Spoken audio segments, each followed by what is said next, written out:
নমস্কার বন্ধুরা, পাল ফ্যামিলিতে সবাইকে ওয়েলকাম। আজকে আরেকটা নতুন রেসিপি নিয়ে চলে আসছি, মাছের মাথা দিয়ে মুড়ি ঘন্ট। এই রেসিপিটা আমাদের এখানে ওয়েস্ট বেঙ্গলে সবথেকে ফেমাস রেসিপি, মাছের মাথা দিয়ে মুড়ি ঘন্ট। প্রথমে মাছের মাথাগুলোকে লবণ হলুদ মেখে নিয়েছিলাম। মাথাগুলোকে লবণ হলুদ মাখার পর কড়া করে ভেজে নিয়েছিলাম। ভাজার পর ওই তেলের মধ্যেই গোটা জিরে আর একটা তেজপাতা ফোড়ন দিয়ে দিয়েছি। তারপরে দেখো আলু কেটে রেখেছিলাম, যে ওই আলুগুলো সব দিয়ে দিলাম তেলের মধ্যে। আলুগুলো ভালো করে ভাজা করতে হবে।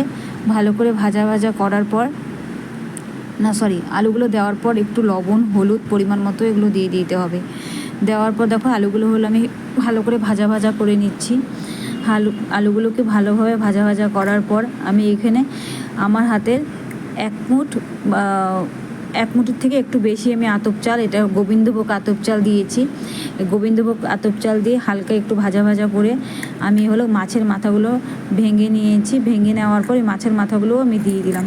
মাছের মাথাগুলো দেওয়ার পর ভালো করে নাড়াচাড়া করার পর আমি এদিকে মশলা জিরে আদা লঙ্কা আর একটু ধন্যা একসাথে বেটে মশলাগুলোকে দিয়ে আমি ভালো করে মশলাটাকে আমি কষিয়ে নিতে হবে ভালো করে। উপর থেকে যেন তেল উঠে আসে। দেখো ভালো করে মশলাটা কষানো হয়ে গিয়েছে আমার। তোমাদের সাথে কথা বলতেই দেখো মশলাটাও একদম কষানো হয়ে গেছে। এখানে পরিমাণ মতো জল দিয়ে দিতে হবে। তা জলটা দিয়ে দিলাম। জলটা দেওয়ার পর যতক্ষণ না আতপ চালটা সেদ্ধ হয়ে যাচ্ছে অতক্ষণ আমার এটাকে ফোটাতে হবে। তবে হালকা ঘন হয়ে যাওয়ার পর এখানে গরম মশলা বাটা মশলা দেওয়ার পর দিয়েই নামিয়ে দিতে হবে। এই রেসিপিটা খেতে খুবই সুস্বাদু। তোমাদের যদি ভিডিওটা যদি ভালো লাগে লাইক কমেন্ট শেয়ার সাবস্ক্রাইব করো। সুস্থ থেকো, সাবধানে থেকো, ভালো থেকো।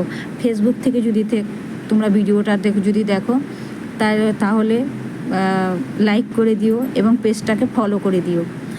আর ইউটিউব থেকে যদি দেখো লাইক কমেন্ট শেয়ার সাবস্ক্রাইবও করে দিও।